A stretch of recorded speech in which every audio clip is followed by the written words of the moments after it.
Up to this? Okay. Yeah. So Daniel, tell us, how long have you had diabetes for? I've had diabetes for 7 years this Easter. Okay. And how did you find out you had diabetes? Well, when I was 14, I got severely sick. I got, I can't remember the scientific name for it, you'll find it online, where your blood sugars get really, really high and you become severely dehydrated and you need to go to the bathroom like every 5 minutes. Yeah. And I got to the point where I got really bad and started vomiting, and then they had to bring me to the hospital. Yeah, that was it really. That's ketoacidosis. Okay. Ketone acidosis, that's it. Okay, yeah, we have that down already. So when you went, just this off questions, when you went to hospital, how did they initially kind of treat you? Was it straight into the injections that they were doing, or was it any other type of treatment? Oh no, well firstly they had to get all the fluids back into my body, so I was on 2 drips, like one in each arm, for about a week I'd say. Actually on the way to the hospital, my auntie actually guessed, she thought that it might be diabetes because of the dehydration and all. But when they got there, they confirmed it, and yeah, I was, yeah, so they just had to get all the fluids back in, and they put insulin into me in a drip as well. I didn't start to learn to inject for a few weeks after that. Okay, how did you learn to inject? There was a nurse, and she just came round and showed me how to inject. She just told me to grab skin in my stomach and put the needle in perpendicular to the skin. And that was it really. She just showed me once and I had to kind of figure out the rest for myself. Okay, and were you kind of nervous when you were doing that? Yeah, or? very nervous. It was hard to learn. Okay, right. So yes, how did you learn to inject yourself? Was there any mishaps or anything when you were learning?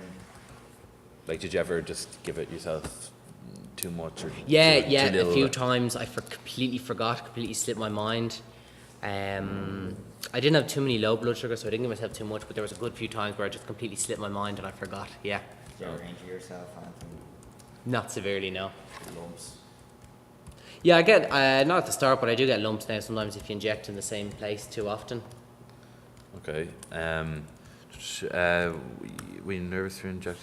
Yeah, how did you cope with it initially then? It kind of just blew over my head at the start. I just kind of got on with it. Yeah, I just kind of accepted it and got on with it. I found that some people in school were a bit kind of hesitant to talk to me when I came back. They thought it was just kind of weird.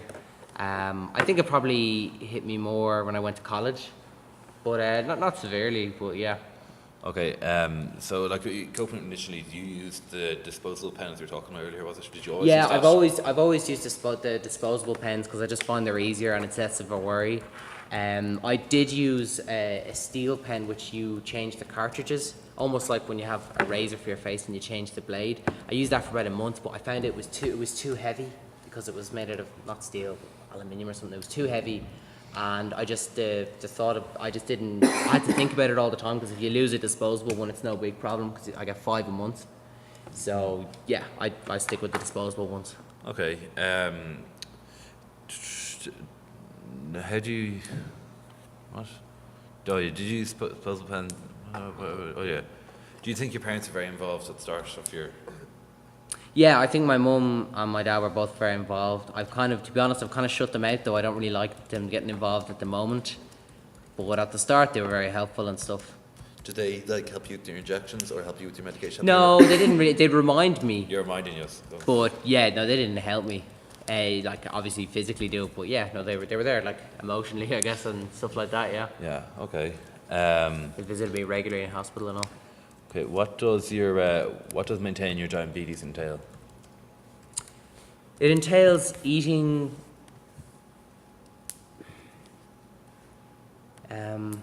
It just entails checking your blood sugars regularly to make sure that they're always stable, taking the correct amount of insulin for the amount that you eat, and just making sure to kind of, besides from the diabetes, if you live a healthy lifestyle, it's going to help your diabetes anyway, but it's mainly just to make sure, it's different for every diabetic, but for me it's to eat regularly so my blood sugars don't go low, and make sure that I take enough insulin for all the food that I eat, and check regularly. And technically you're supposed to take a diary of the blood sugars and write them down, but I haven't done that for a long time. It's just too much kind of effort to do that. It's or- too much effort, yeah, and they tell me in the hospital every time to do it, but I just can't seem to do it. Okay, it's just. But I suppose, I mean, in summary, maintaining your blood sugar is between 4 and 10. Okay. That's So the do you main f- aim. So do you find it kind of like it's a lot of bits and bobs to keep your diabetes kind of controlled? Yeah, I mean, I don't check my blood sugars as regularly as I should by any chance. I mean, you're supposed to check them every time you eat, but I by no means do that. Yeah, no, but you're saying like with the diary and your blood sugar tester and your pen, and all this, it's like basically a workstation of stuff you have to Yeah, do. yeah, yeah, you could say that at the start. Like, I have my little pouch with the pens and the needles, and after my test strips, lancets, blood tester. So you could say that is like a little kit, and yeah. Okay, and what devices do you use? Obviously, I just said that. Do you I'll tell you regularly? the names of them if you want. No, that's fine. Do you regularly visit the GP or hospital? Yeah, I go to the clinic, the diabetes clinic in St. Vincent's Hospital every 6 months. Every 6 months, okay. Yeah. And what do these? What do they entail? These visits? Well, a few weeks before each visit, I'm getting like proper blood tests, through the arm. I don't know what it's called. It's just like a proper blood test, and then they can take. I can't remember the name for it. You'll find it online, but it's called like an average. So say over the last 3 months, they'll get an average for your blood sugar. It'll be between 4 and 10. So HbA1c. HbA1c, exactly. I get that, and they get an average, so they can see what it's been like overall over the last while. They take my weight, take my blood sugar. I speak to a dietitian to talk about food and stuff. That's mainly it. Yeah. Okay. Has your diabetes affected your health in any other way, besides just injecting yourself? Yeah, I guess it does. It does kind of it's not under great control, and at the moment, it does make you more tired sometimes, especially high blood sugars, and low blood sugars can slow you down if you're doing something as well. Besides that, I don't think that much. It's just mainly because it just kind of wears you down a bit. Okay. On You the, haven't noticed yourself getting it? There's no other autoimmune conditions or... well, I mean, yeah, I have had a few other kind of medical things, and the doctors have said to me that it's more prevalent with people with diabetes. I'm trying to think of an example. Remember, I got a rash on my leg before. It was kind of like an eczema rash, and I brought to the doctor, and he was saying, yeah, it's more common with people with diabetes because your immune system isn't the same as other people's. Okay. And were you thinking in saying kind of the you saying health stuff, but in the field of work you're going to go into, you being like going to be hopefully a chef, whatever, in later life, do you think your diabetes will affect that because you won't be able to eat certain foods or? Like No, I mean, I don't think there is. Like, I know some people think that you can't eat certain foods, but I did a course, you should look into this, called DAFNE, DAFNE, and it's just about, I can't remember what it stands for. You didn't do it, did you? I done that course, I don't know what it stands for. Yeah. It's basically, their slogan was, you can eat whatever you want, just you need to take the right amount of insulin for it. So it wouldn't affect me in that way, but I guess, I mean, working in the kitchen is a stressful environment, so I guess, yeah, I suppose it would affect me, but it's what I want to do, so I'll just have to deal with it. Yeah. Well, socially, did your diabetes ever make any difference to you?